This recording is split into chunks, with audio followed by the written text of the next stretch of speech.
Bismillah. Assalamualaikum warahmatullahi wabarakatuh. Alhamdulillahi rabbil alamin.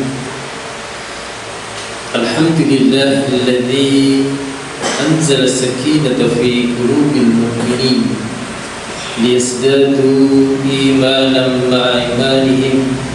Asyhadu an la ilaha illallah wahdahu la syarika lah wa asyhadu anna Muhammadan 'abduhu wa rasuluhu la nabiyya wa la rasulah ba'dahu.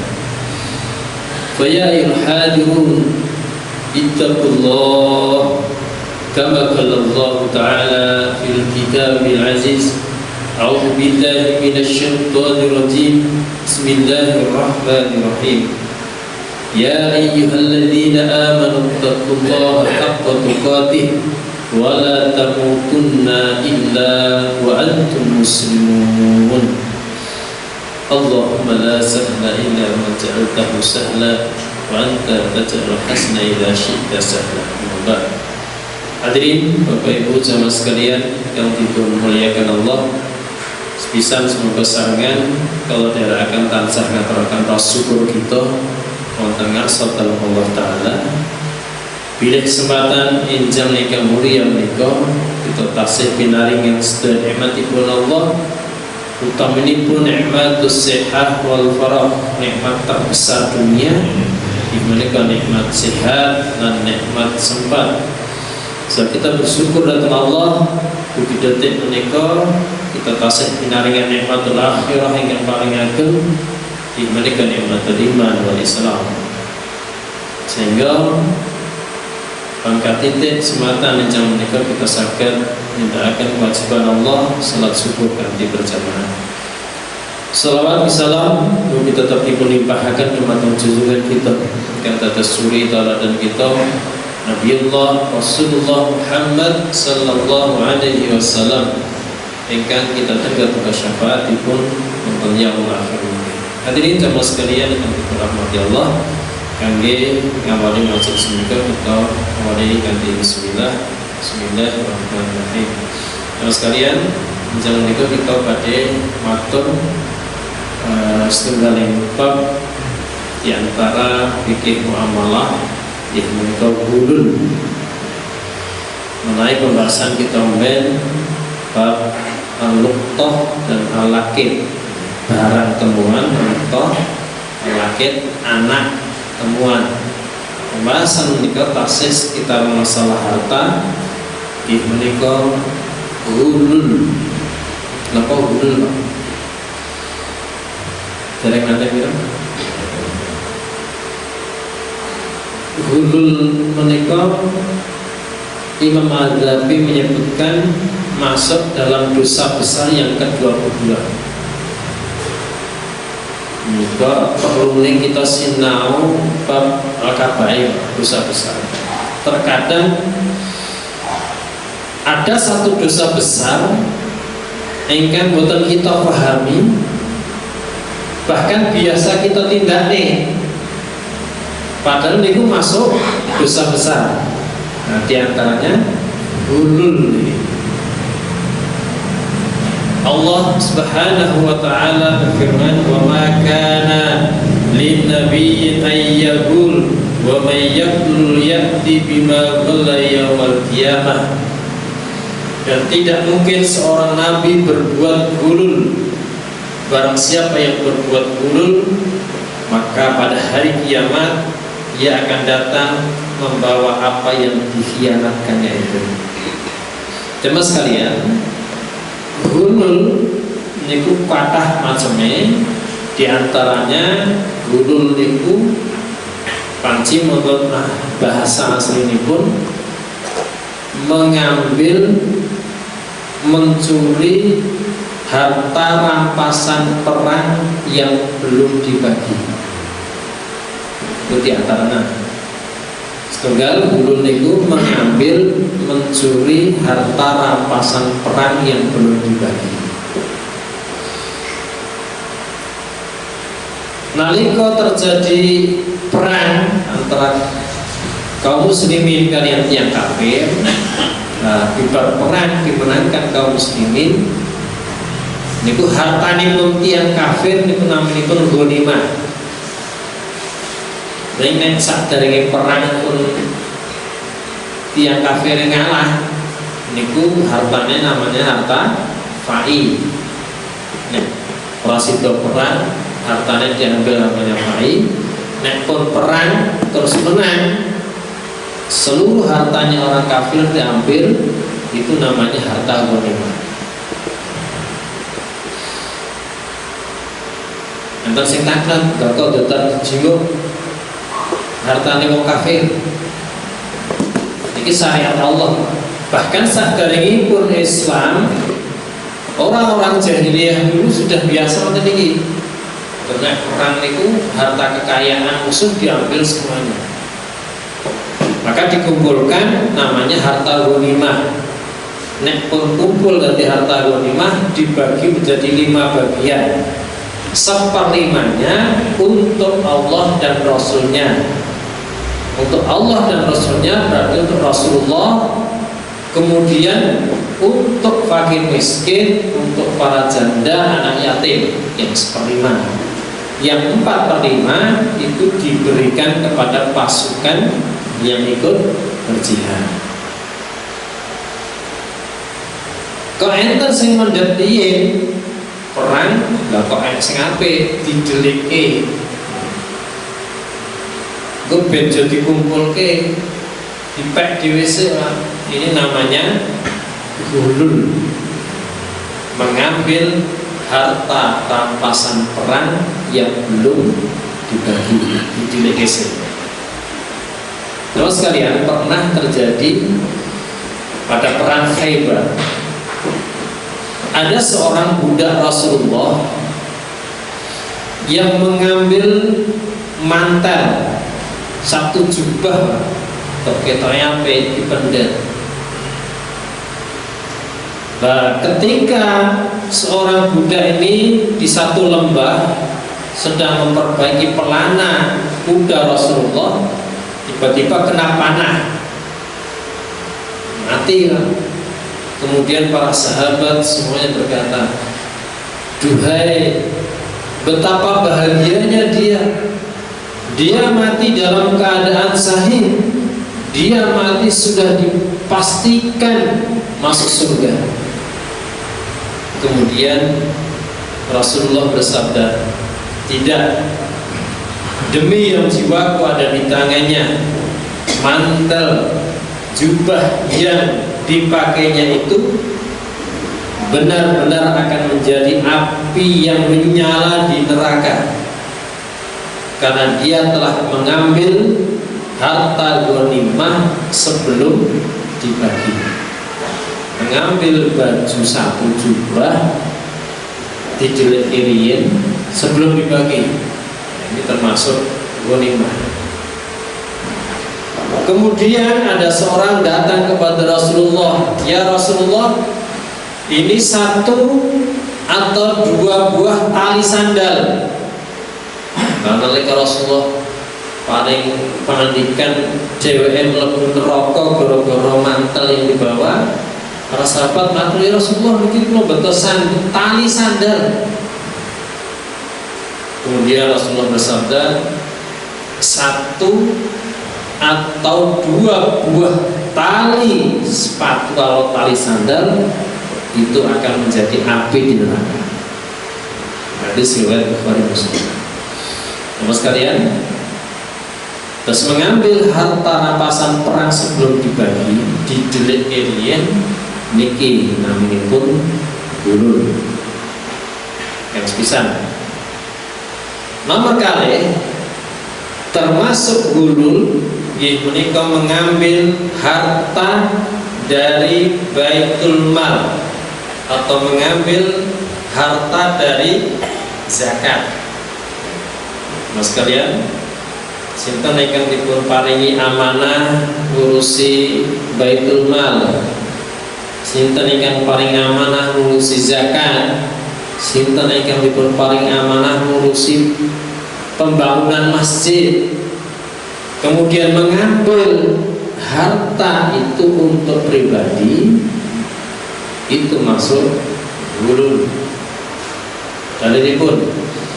Dari Adi bin Amirah bil Kindi radhiyallahu anhu berkata, aku pernah mendengar Nabi sallallahu alaihi wasallam bersabda, barang siapa di antara kalian yang kami tugaskan untuk satu pekerjaan, satu urusan, lalu dia menyembunyikan dari kami sebatang jarum atau lebih dari itu, maka itu adalah gulul yang akan dibawa nanti pada hari kiamat.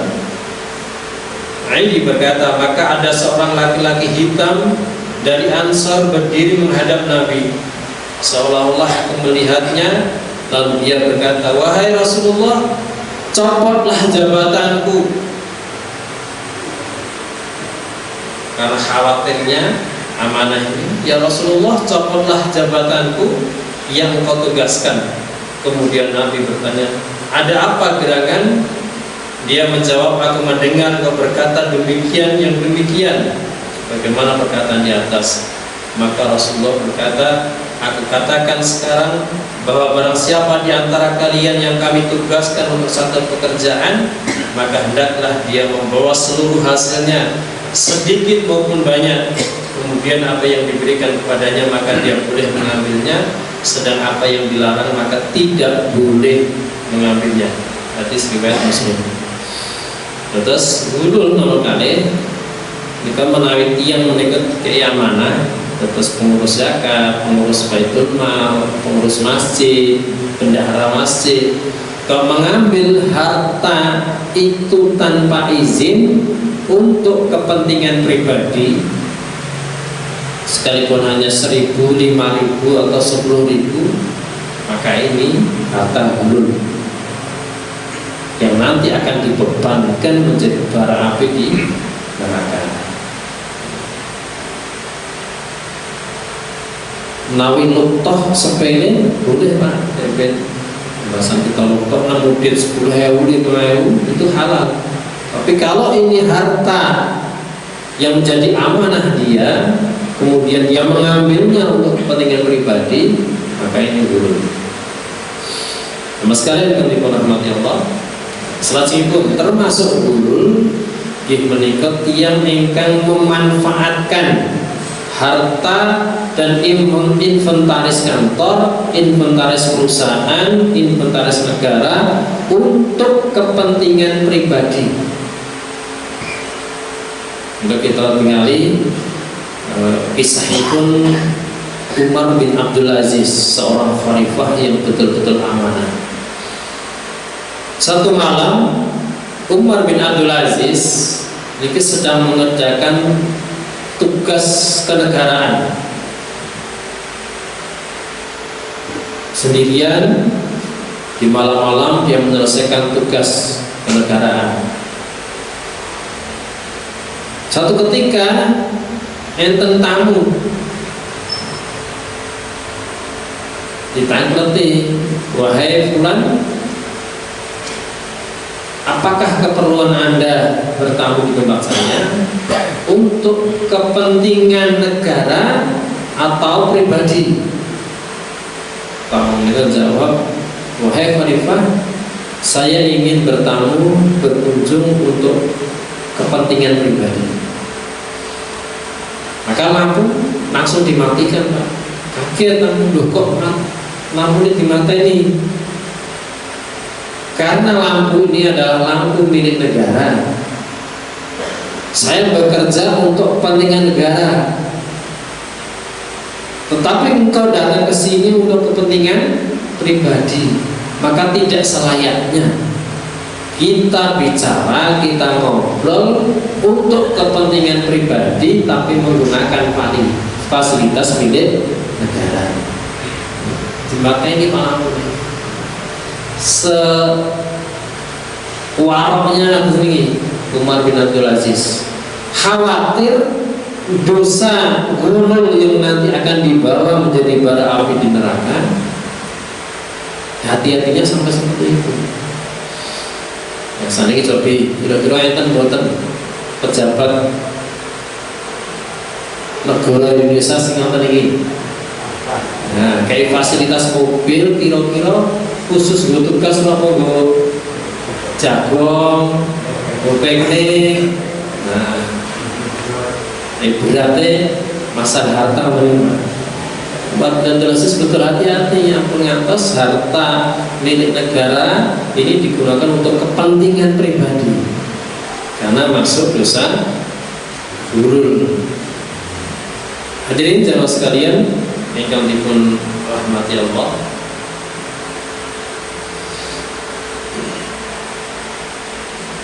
Kemudian termasuk harta gurul yaitu mengambil tanah tetangganya, mengambil tanah saudaranya dengan cara dolim.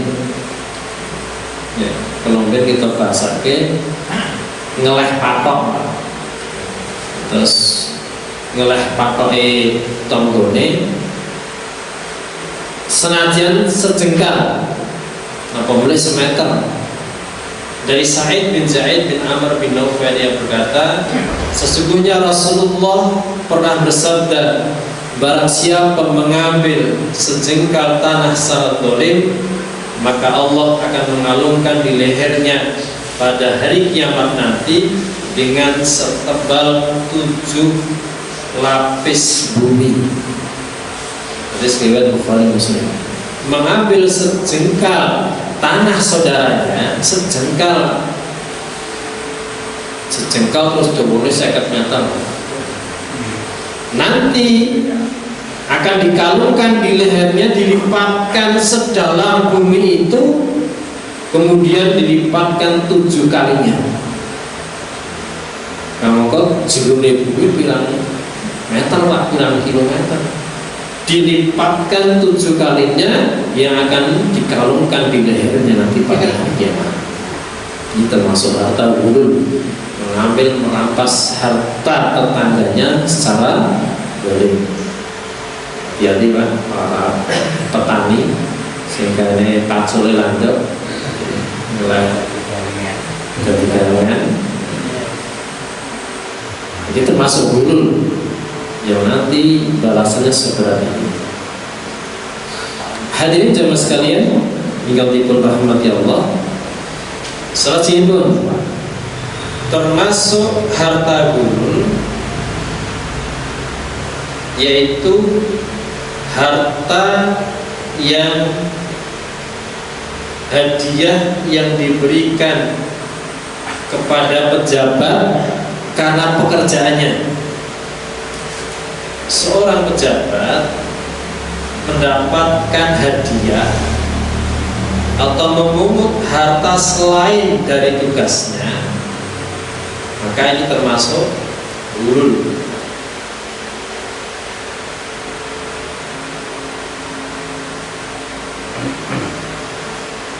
Sangat dibanggakan ya. Ini sing terberat ini Pak. Seorang pejabat mendapatkan hadiah. Nah, bahasa kita sekarang tip Pak.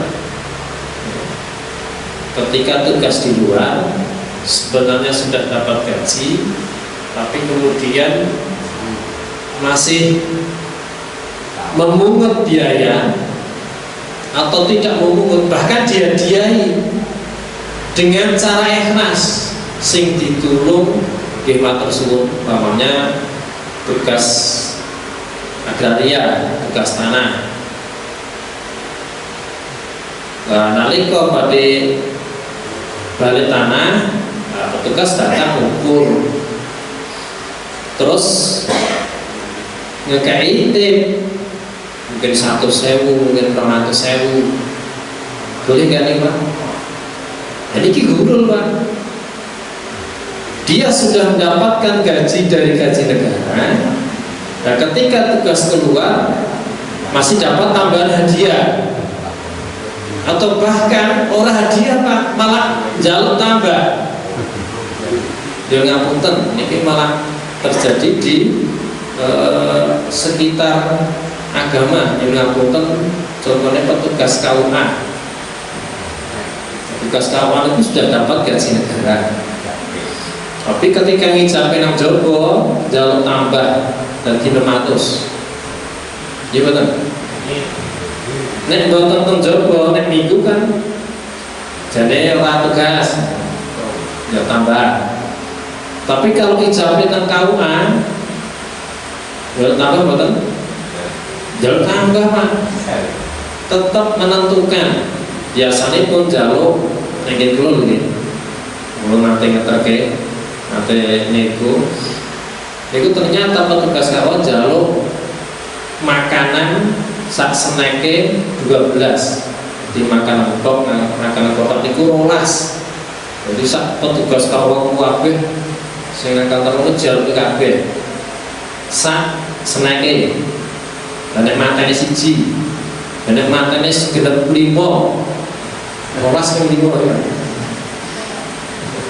Terus widget jalur tambahan amplop dan ditentukan amplopnya nyuwun kali dan ditentukan. Ini gulun. Sakit dari ibu pernah di zaman Rasulullah ketika Rasulullah memerintahkan seorang yang bernama Ibnu Labdiyah, diperintahkan Rasulullah untuk mengurusi zakat. Ditugaskan Rasulullah untuk mengurusi zakat. Lah nalika mengambil zakat sangka wong sugih-sugih itu dipendeti sing berat dan wajib membayar zakat. Nah, selain yang sugih niku bayar zakat, terus nambahi iki masih bisa dengan hadiah, Pak. Selain zakat, mergo do sugih-sugih nambahi. Nah, setelah sampai kepada Rasulullah, kemudian dia mengatakan kepada Rasulullah, "Ya Rasulullah, ini saya sudah selesai menjalankan tugas mengambil zakat, dan ini untuk Anda dan ini untukku, karena memang dihadiahkan kepadaku."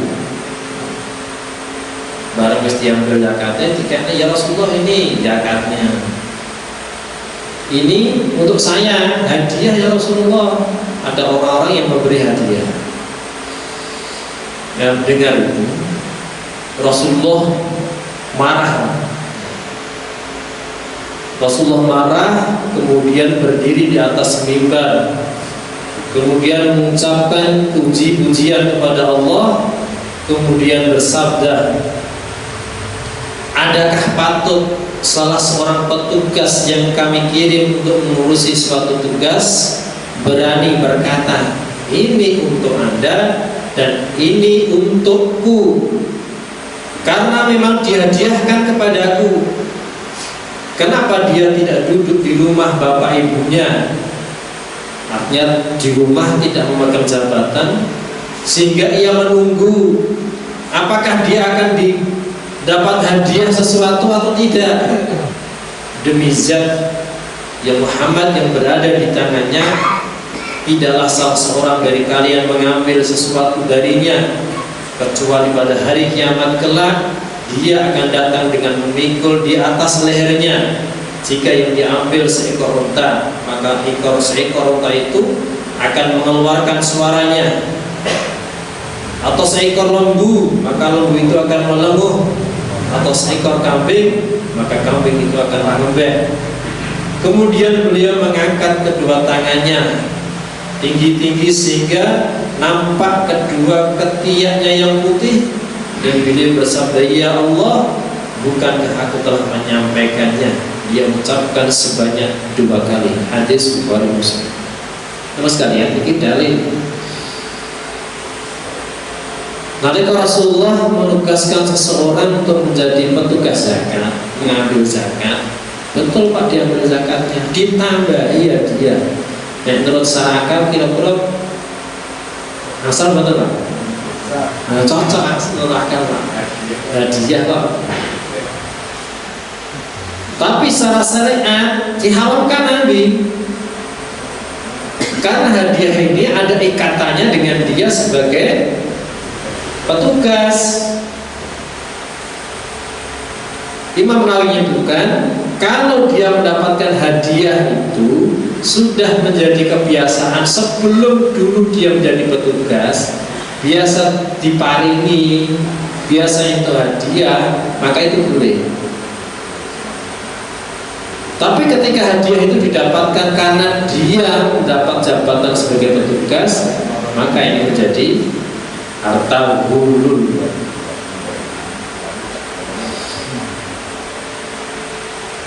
Bekerja di satu perusahaan, sudah dapat gaji di perusahaan, kemudian ketika keluar dapat tips, dapat tambahan, ini gulul lah. Nah, bagaimana caranya? Harus dikembalikan ke perusahaan, dilaporkan ini ada tambahan, perkara bosnya nanti di balakiuspen, ada kalah. Tapi secara hukum itu adalah milik perusahaan, karena dia bekerja di perusahaan, dia sudah digaji di perusahaan, di jam kerja perusahaan. Maka ketika dia mendapatkan harta tambahan, itu namanya harta guru. Hadirin jamaah sekalian yang dirahmati Allah. Dan yang terakhir ini, gulul yang paling banyak terjadi di masyarakat kita. Nah, gulul dalam harta ghanimah, terus gak mungkin orang diperang-perang. Orang itu harta ghanimah. Tapi gulul karena dapat tambahan hadiah, karena dia menjabat, tips dan sebagainya, inilah harta gulul. Bahkan Imam Hadabi menyebutkan termasuk gulul ini ketika seorang pejabat dia mendapatkan di lebaran mendapatkan hadiah, skop itu hadiah pastel, parcel, dan parcel ini dia dapatkan karena dia sebagai seorang petugas. Ini masuk gulul, Pak. Hati-hati. Hadirin jamaah sekalian yang dirahmati Allah, mengapa kita harus berhati-hati dengan harta gulul ini? Karena ternyata ancamannya berat. Di antaranya satu, harta yang didapatkan dari harta gulul akan menjadi bara api nanti di alam barzakh. Sebagaimana hadis pernah diceritakan ketika seorang mati, kemudian para sahabat mengatakan betapa bahagianya dia masuk surga. Maka Rasulullah bersabda, demi Allah yang jiwaku ada di tangannya, sesungguhnya selendang yang dia ambil dari harta rampasan perang akan menjadi bara api di alam barzakh. Ancaman pertama, harta gulul, harta yang didapatkan dengan cara khianat, termasuk ini kan korupsi, dikai amanah tapi mengambil sebagian, maka nanti akan menjadi bara api di alam kuburnya. Balasan yang kedua, sebagaimana disebutkan dalam Quran surat Al-Maidah ayat 161, harta yang didapatkan dengan cara gulul nanti pada hari kiamat akan dikalungkan di lehernya, dipermalukan di hadapan orang-orang. Kalau yang diambil unta maka dikalungkan unta di lehernya. Kalau yang diambil sapi akan dikalungkan sapi di lehernya. Dan dia akan dimasukkan ke dalam nerakanya Allah, sebagaimana Rasulullah bersabda, sesungguhnya gulul, harta dari khianat korupsi, itu adalah kehinaan, aib, dan api neraka bagi pelakunya. Hadirin jamaah sekalian yang dirahmati Allah, balasan selanjutnya, orang yang mengambil harta dengan cara gulul maka dia tidak akan mendapatkan jaminan dan terhalang untuk masuk surganya Allah. Sebagaimana Rasulullah bersabda, barang siapa yang berpisah roh dari jasadnya, artinya kematian, dalam keadaan terbebas dari 3 perkara. 1, al-kibr, sombong. 2, ghulul, harta khianat, harta korupsi. 4, ad-dain, hutang, maka dia dijamin masuk surga.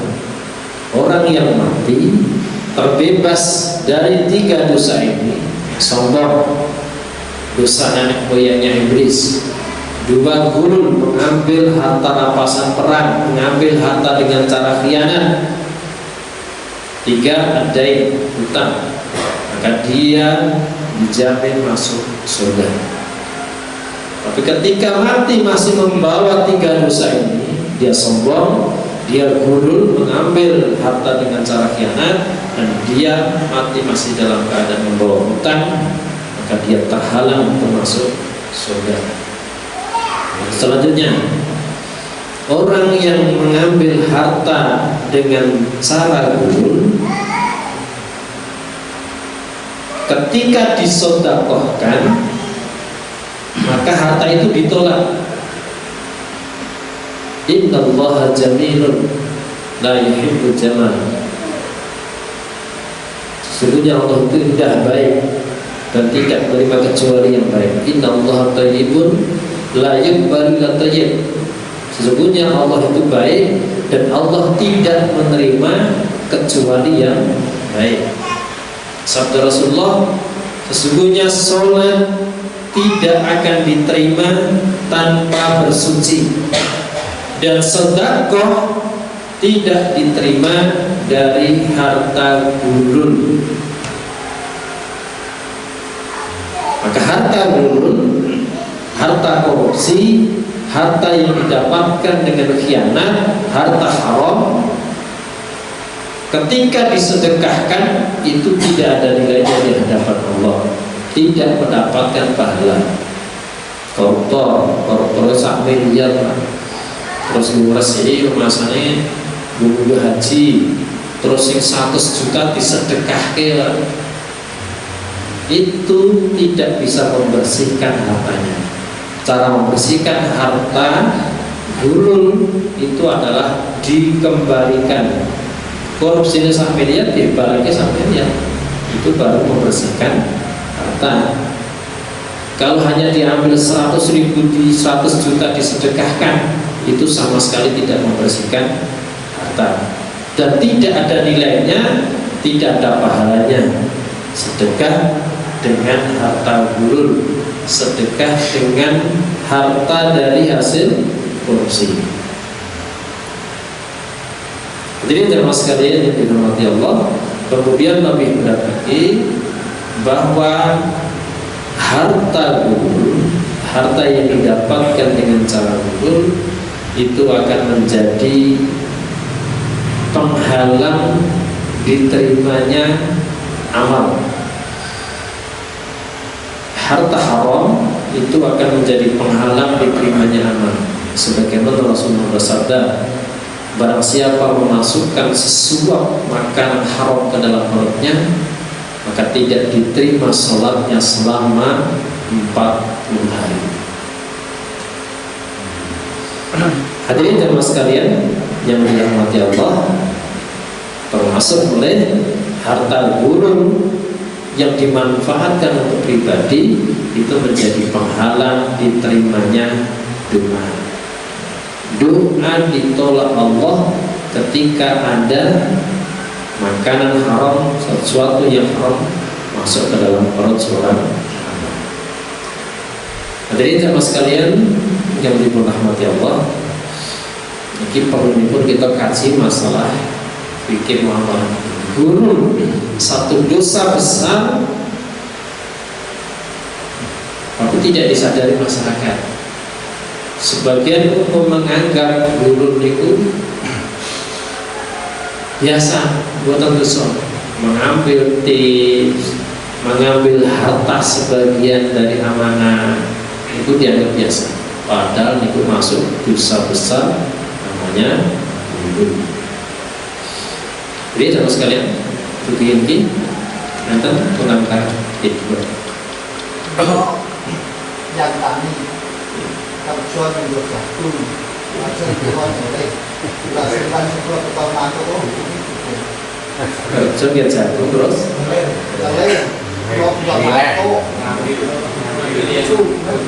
mendesak tanpa izin sing duwe. Ayo padha iki gulul iki. Kalau itu pun biasa banget. Masakan pun biasa. Niki gulul Pak. Kerja nggih jagung sing apik dilek WC kok boleh ngono nggih. Berapa ke semangka barang. Niki gulul niki. Nek aja mantuk. Oh nyuwun, niku berarti nyuwun.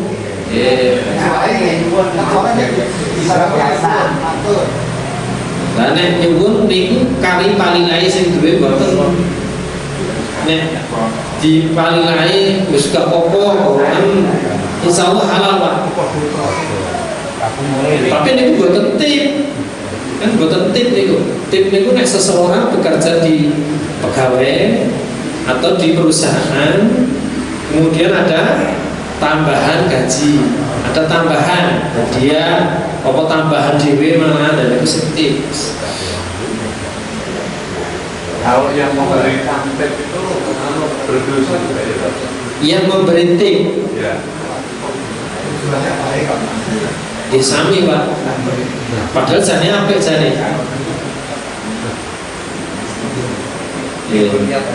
Tapi dosanya tidak sedosa yang menerima, sebab yang memberi tip itu jane niate sae. Gadeng wis ngewake ngusungi, ngewake napake. Mesake lho nggih, ditambahi. Sebenarnya baik. Tapi dia yang salah. Sebenarnya tip itu kalau dia mendapatkan itu tidak di kantong pribadi sebenarnya dalam hukum Islam, itu dilaporkan ke bosnya, termasuk tukang besi Pak. Terus yang toko besi biasanya sing tukang ngater-ngater ini kan terus untuk tambahan.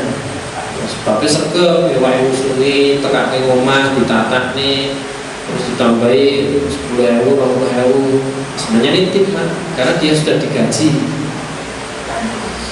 Maka bolehnya diterima menjadi halal itu kalau dia terima tapi dilaporkan ke bosnya.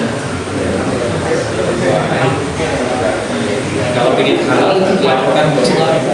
Bos ini mulai untuk tambahan itu lagi logo. Bosnya cekal kok ini kan.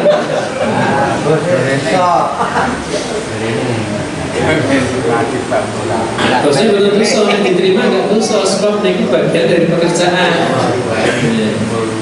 Karena dia bekerja di situ sudah dikaji. Yang bosnya mau nyerok apa supaya dia.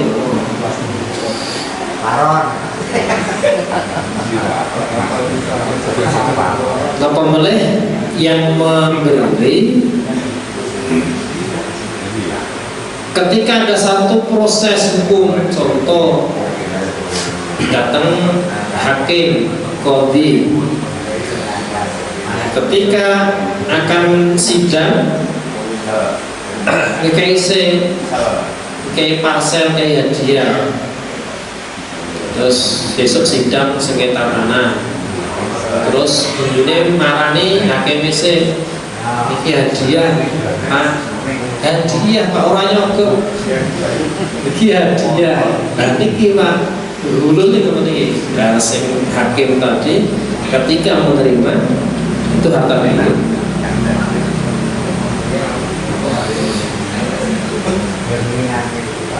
Tentunya hadiah, orang nyokok Pak, hadiah ini tetap dulu. Dia mendapatkan tambahan karena pekerjaannya. Hadiah dianggap dulu Pak, apa meneh nambah jaluk pungutan neh. Rata-rata pejabat ini kan menunggak Wis entuk gaji, agar metu positif jaluk tambahan. Ngapunten ngatos wong kaum-kaum. Sing atase kaum jaluk tambahan kok dan menentukan bahwa dia saja diberikan dengan ikhlas oleh masyarakat itu pun dianggap guru. Dalil ini apa? Dan aja bantah nopo. Ini betul ya, Rasulullah nalika merintahkan ngambil zakat untuk tambahan. Kalau Rasulullah marah, lah kira-kira nek kowe nang omah untuk tambahan hadiah ora? Kowe nang omah karo bapak ibumu ora dadi petugas itu hadiah ora? Nyata Rasulullah marah. Nek salah nalar kan ya ora apa-apa hadiah kok tambahan kok. Iya, Pak. Ya, boleh yang saya kita terangkan. Oke, terusakan kita tambah atas dengan harta haram. Dan ini termasuk harta haram yang tersembunyi tanpa disadari. Rata-rata kan bisa orang sadar apa ini dosa atau yang ini gulul itu betul nanti sadar. Mau kita pun jelas ada, dalilnya jelas kan? Pribadi. Boleh ini, monggo kita akhiri majelis menika kanthi doa tutup majelis. Kalau tiga, syadallah ilaha illallah. Assalamualaikum warahmatullahi wabarakatuh.